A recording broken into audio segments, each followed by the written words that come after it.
ফেরাউন ডুবে যাওয়ার পর আল্লাহ তাআলা এক আশ্চর্য ঘোষণা দিলেন কোরআনে। ফেরাউনের দেহকে তিনি সংরক্ষণ করবেন, যেন পরবর্তী প্রজন্মের জন্য তা হয় এক শিক্ষণীয় নিদর্শন। আজ মিশরের জাদুঘরে সংরক্ষিত মমি হিসাবে বিজ্ঞানীরা যাকে শনাক্ত করেন তা এক বিস্ময়কর সত্যতার প্রমাণ বহন করে।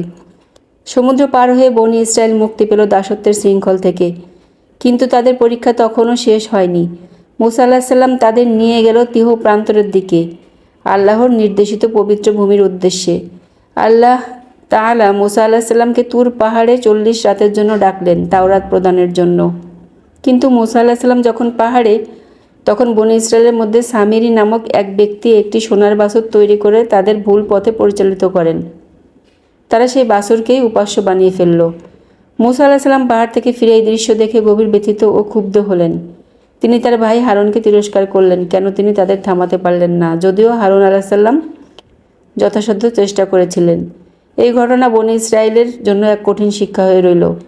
এরপর দীর্ঘ 40 বছর বনি ইসরায়েল তিহ প্রান্তরে ঘুরে বেড়ালো, কারণ তারা আল্লাহর নির্দেশিত পবিত্র ভূমিতে প্রবেশ করতে ভয় পেয়ে অস্বীকৃতি জানিয়েছিল। এই দীর্ঘ পরীক্ষার মধ্য দিয়ে আল্লাহ ত্যাগের, ধৈর্য ও ঈমানের প্রকৃত পরীক্ষা নিলেন। মুসা আলাহিসাল্লাম সাল্লাম তার সমগ্র জীবন ব্যয় করলেন বনি ইসরায়েলকে সত্যের পথে পরিচালিত করতে। কখনো তাদের অবাধ্যতায় ব্যথিত হয়েছেন, কখনো ধৈর্য ধরে তাদের বুঝিয়েছেন, কিন্তু কখনো আল্লাহর পথ থেকে সরে যাননি।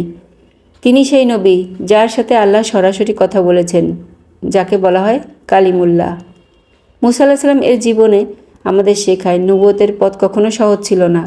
জন্ম থেকে শুরু করে জীবনের প্রতিটি মুহূর্ত ছিল পরীক্ষা, কষ্ট, ধৈর্য ও অগ্নি পরীক্ষা। মুসা আলাহিসাল্লামের সাল্লামের জীবনী খুব সংক্ষিপ্তভাবে তুলে ধরার চেষ্টা করেছি।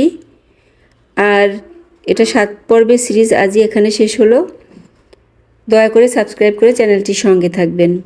সবাইকে অনেক অনেক ধন্যবাদ যারা এতক্ষণ সাথে ছিলেন।